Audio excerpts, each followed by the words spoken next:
I mean, how do you give joy to a city? Ask Christopher Nolan, I guess. Yeah, it was beautiful. Thank you so much. Thank you, everybody. I promised you just one question each. This is where we move to you, my wonderful audience. We're opening the floor for questions. But as we've said, we're going to take names of you first, and then please do point your question to who you want to ask it to. We're going to start with Alka Shahani from the Indian Express. Alka ji? Hi, Alka ji. Hi, hello. Thank you, Mr. Nolan, and your extraordinary team for bringing this spectacular experience to India first. As you know, in India, there is a massive fandom. You enjoy their love and appreciation. What do you think has contributed to building this connection? I mean, I just like to think that films are a universal language. It's one of the things I most enjoy about working on large-scale films is you get to take them around the world and you get to connect with different cultures all across the world. And I think when films really connect, when they have universal themes and sort of timeless themes, as I hope that the Odyssey does, it's wonderful how it kind of brings us together. And for us to go on the road and travel and come here, so I was about to say far from home. I didn't want to say that.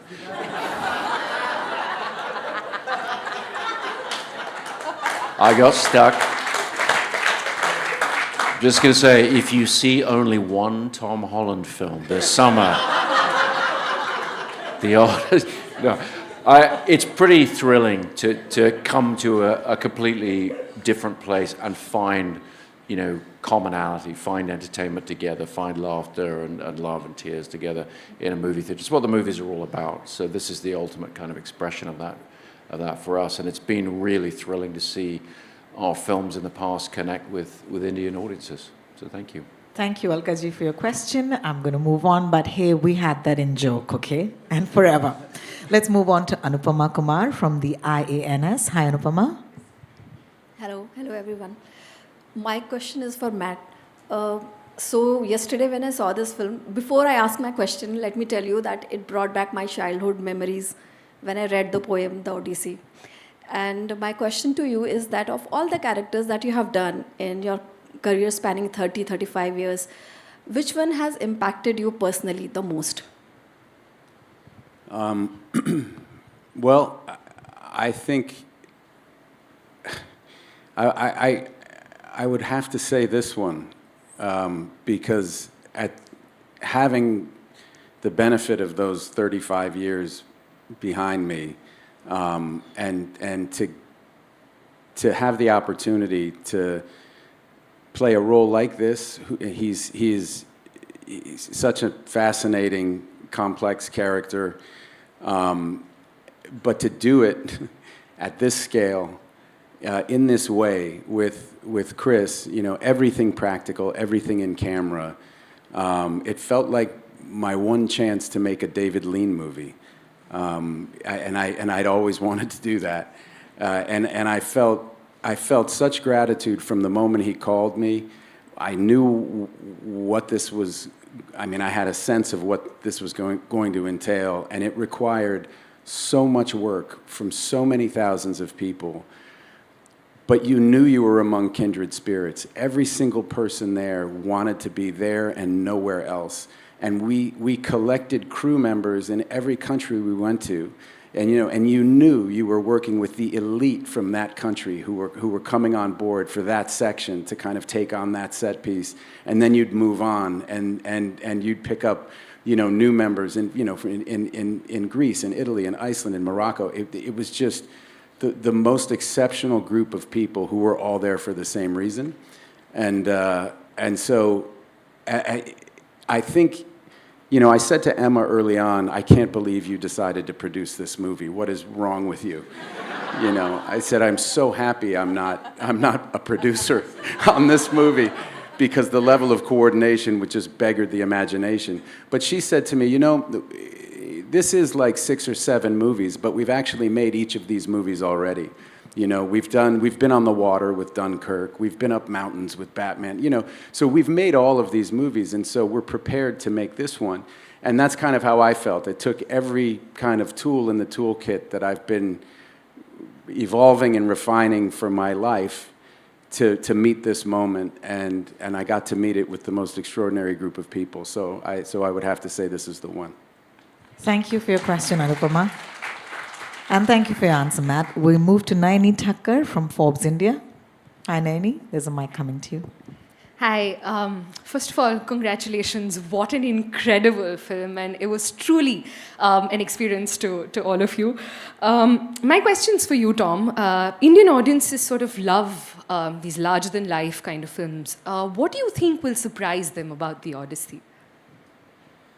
I think the thing that is most surprising is that the scope and the scale doesn't come at the behest of the emotion. I think you're going to see a movie where you're going to see set pieces that are going to blow you away, and you'll see things that you've never seen before. But I think that because Chris decided to shoot this movie on IMAX, he is welcoming the audience into an experience that I think is really unique. And I think that you will get to feel the heartache that Matt portrays so well. You'll get to feel the longing from Anne Hathaway as Penelope, you know? And I think that I've never experienced anything like that as an audience member, let alone as an actor. So I just think people will watch this movie and feel a sense of connection to Chris's work and our work that feels really unique and profound. I totally agree with you. I know I was bawling pretty much to the second half, so thank you so much. Thank you, Naini. We're going to move to Reshmi from the Deccan Chronicle. Hi, Reshmi. Good morning. Hi, I'm still hungover the movie, so thank you so much, Mr. Nolan and Matt and Tom. Thanks for that brilliant work. My question is for Emma. Emma, if you had to describe the Odyssey in 3 words, which the Indian audiences are like waiting to experience, what would they be? It's a hard one. I would say, gosh, epic. It has to be the first one. I mean, it's absolutely huge, and the story is told on the grandest scale. I would say experiential. It's a big experience. It sort of really makes you feel like you're in it with the characters. And then finally, and actually most importantly, I would say human. Because I think that as big as the movie is, and as sort of, and as far in the past as we know, as it takes place, ultimately what really distinguishes this story for me is the fact that, and I think what is so great about what Chris and these amazing actors have done is that it makes us identify, it makes us realize that we have more in common with these people from the past and with our fellow human beings than we've realized. You know, we're all just human ultimately, and we care about home, wherever that is, whether it's be a place or a relationship or whatever. And so yeah, human. Epic, experiential, human. Thank you so much, Reshmi. That's much better than my 3 words, which were going to be Matt, Tom, and Anne.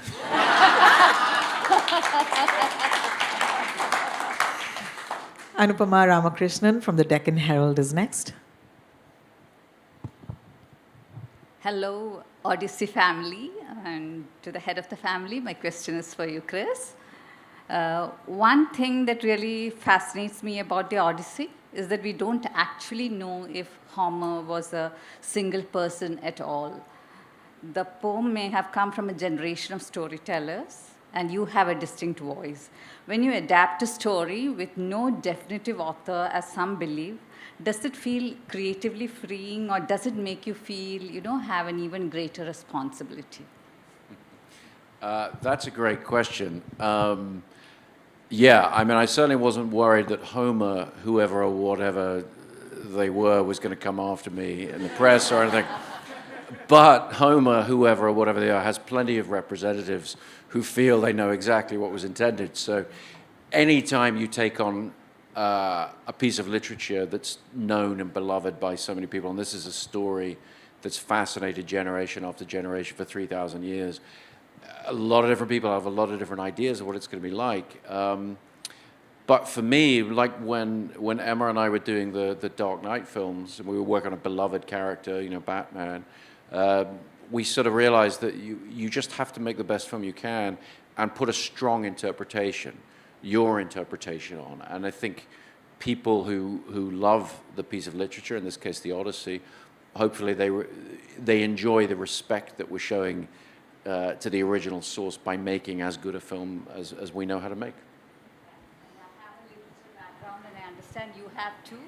So Sorry, She asks if you have a literature background, because she's someone who studied literature. I studied literature at university, but not very well, so I don't really have much of a literature background, but on paper I do. Thank you, Anupama. Let's move to Rohit Khilnani from the Bollywood Hangama. Hi, Rohit. Good morning.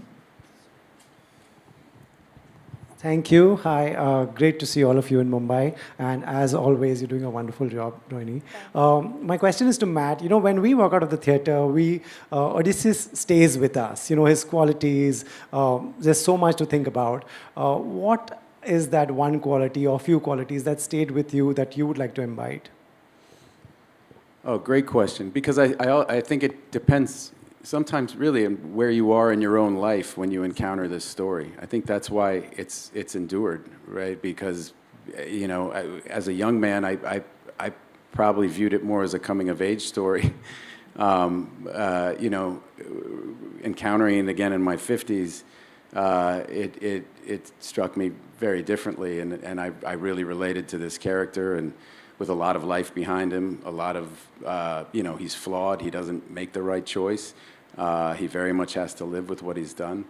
I'd probably, if I had one word, I mean, complicated is the word that Homer used, so that would be one. But having been through this experience, perhaps endurance. That's true. Thank you, Rohit, for your question. Let's move to Ekta Sinha from L. Hi, Ekta. Good morning. Hi, firstly, I hope you guys are enjoying your time in India. The film was so stunning. I'm still in haze of the film. My question is for you, Tom. You have done so many films across your journey in the film industry for now, and the Odyssey is all about adventure, identity, perseverance. What of these themes resonated with you the most? Sorry, say that again? What of these themes resonated with you the most? Be it adventure, the identity piece, or the perseverance of the story? Well, the adventure is something that excites me. What I love about making movies is you never really know what's around the corner. And making a movie with Chris on this scale, you really never know what's around the corner. It could be a 30-foot Cyclops. But the idea of self-discovery and identity I find really interesting, especially for Telemachus. He's a young kid who is becoming a man, and it's, for me, feels very much like the original coming-of-age story. And I think exploring something like that in a movie of this size was really, really exciting. And, I know I spoke about it before, but what was so exciting was shooting those really intimate moments on an IMAX camera, because it felt like when we were making the movie, you guys were already in the room with us. There really was a sense that this movie is a love letter to cinema and therefore to our audiences. And I think feeling that pressure on a daily basis was really exciting. And, in some circumstances, pressure is a privilege. And on this movie, it really was. So for me, I think exploring that self-identity and knowing that we were doing it on the biggest stage was really quite something to handle on a daily basis. Thank you, Ekta, for your question. Rajesh Naidu from the Economic Times next. Hi, congratulations to the team. Since last year, Hollywood films have been doing really well in India. I mean, the share of the total box office revenues is 11 to 12%. My question is to Emma. Do you think India will emerge as one of the biggest drivers for box office revenue for global cinema in India? For global cinema? Sorry, do I think... My question is, do you think India will emerge as one of the biggest drivers of box office collection for global films? I mean, yes. I mean, India is clearly a market that loves cinema. I mean, you have such a vibrant sort of Hollywood, Bollywood and other Indian film tradition here. And I'm thrilled that Hollywood is also seeing the potential for bringing films here. I think that, you know, there's been a lot of talk in Hollywood about sort of people not going to the cinemas anymore, and I think that India is showing us that actually the future is in theatres. And so we're very happy to be able to bring this film here. We're very happy that there will be many more films here, and we're very happy that that Hollywood films are doing such great business here, because ultimately, as Chris said, you know, what we love to do is make films that resonate with people around the world, and so it's a huge privilege to be able to release movies in India. Thank you, Rajesh. I'm going to move to Kiran Jain from the Amar Ujala. Hi, Kiran. Good morning. Hi, good morning. Hi, firstly, congratulations and thank you for bringing such a beautiful movie to us. My name is Kiran and my question is to Chris. So you've inspired many people in India to watch films in IMAX.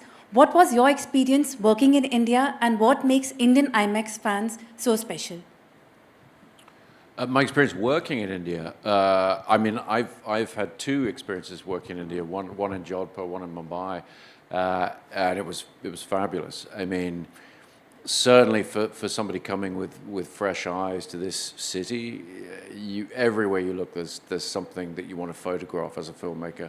Everywhere you see beauty, you see texture, you see things, and it was such a pleasure to engage with local crews, and we had, you know, wonderful assistant directors and camera crew and everything. It was fantastic, and we were shooting IMAX at that time. On this film, we shot IMAX for the entire movie, which we weren't able to do on any of the earlier films because we didn't have a way of silencing the cameras. So on this film, for the first time, we had this blimping system where you could put the camera into this box, and it was quiet enough that we could shoot, you know, these guys performing their most dramatic scenes. So the entire film is on IMAX. I mean, you know, we were in an IMAX theater last night, and it's just, I think, it was an absolutely beautiful theater, and there are increasingly many beautiful theaters in India showing these large screen presentations. It's a really, really fun way to see a film and feel immersed in the entire movie. And so what we're trying to do is shoot the film in the best way possible so that all of these places around the world, and in India in particular, where an audience can go and see it on one of these massive screens, they have the most incredible experience we can give them. Thank you so much for your question. I'm moving to Jinal Bhatt from Variety India. Hi, everyone. Good morning. My question is for Matt. I'm glad that you're here with the team. Your movie has been amazing. You've rendered a room full of writers at a loss of words with what you've created. But we'd love to have you back sooner. So if there's an Indian filmmaker that you could collaborate with, who would that be and why? Oh, wow. Gosh. I mean, yeah, the filmmaker starting out that everyone wanted to collaborate with was Shekhar Kapoor. And I remember when I couldn't do the Four Feathers for some reason, and I was really upset about that. But because I think I was signed up for a Bourne movie. So I guess he's always been on my list, and so I'd like to have another go. That's like a 20-year-old little debt I've been carrying around in my pocket. So I would say him. Thank you, Jinal. Thank you so much. Divya Malhotra from the ANI, please. Good morning, Divya. Hi, everyone. Welcome to India. And my question is for you, Tom, that recently in an interview you revealed that you mistook Christopher Nolan's frequent cuts due to IMAX timer to the dissatisfaction of your performance. So since this is the first time that you're collaborating with him and shooting for the IMAX timer camera, so how has your approach to emotional scenes shooting has changed? Because that is the core of a mythological film. The technical environment of shooting for an IMAX camera, how has the approach of shooting the emotional scenes has changed for you? shooting with IMAX requires a great deal of collaboration, not just between the actors and the director, but the actors and the crew, and then in turn the camera department. We were so lucky that our camera department were more like an F1 pit crew than they were, because they were so fast, they were so effective, they were so professional. And for us, when we're doing emotional scenes or scenes that require a lot of energy, the death of that scene is the loss of momentum. And those guys, our team, made sure that we never lost momentum. So a lot of the credit has to go to them. I think I was really lucky that I did a play the year before I did this movie, because working with IMAX and understanding how precious that film was kind of feels a little bit like doing a stage play, where you know that those moments are fleeting, and if you miss it, you'll have to wait till tomorrow to try and get it right. So for me, taking some of that on-stage discipline to the set was really, really helpful when we were trying to find those emotions and bring that to life. And then the other thing that you have to try and figure out is that there's a big difference between stage acting and film acting. And then I think there's almost an equal difference between film acting and IMAX acting, because there's a subtlety that you have to bring, just because logistically you're going to be 100-foot tall, which I wish I was, by the way, on the IMAX screen. So figuring that out was a really fun challenge, and I think everyone rose to the occasion. Thank you so much, Divya, for your question. We're going to Trisha from Live Mint. Hello and welcome to India. It's an absolute delight to speak to all of you. And it was probably one of those movies that I will most likely go for once again, and I will ask others to go for it. I did text a bunch of my friends and I was like, you have to go for it. You cannot miss out on this. So my question is for Emma, and it is that Christopher Nolan's films have always had an incredibly passionate audience in India. How special is it to bring the Odyssey here ahead of its release and to see that enthusiasm firsthand, as you saw yesterday? Well, I mean, as Chris said, it's something that we've wanted to do for a long time, to bring a film here. And we've obviously heard about the passion and the excitement of the audiences here, but it is amazing to see it in person. We also had a little taste of it a few years back. We brought a print of Dunkirk and screened it here, and that was amazing. And I think that was actually in many ways the sort of catalyst for wanting to bring a new film. Yeah, I mean, it's, as I said before, it's just a privilege. We're so lucky to get to do what we do in general. But this experience of bringing a film here and getting to see audiences here and sort of really see what the cinemas look like and just sort of be here with you, it's just a huge privilege, and we know how lucky we are. Well, thank you so much for your question and questions, ladies and gentlemen. This is where we'll close the floor. And can I please request Team Odyssey now to leave their microphones behind on your chairs, and we can stand up and take a photograph. That's what's on my cards. Thank you so much.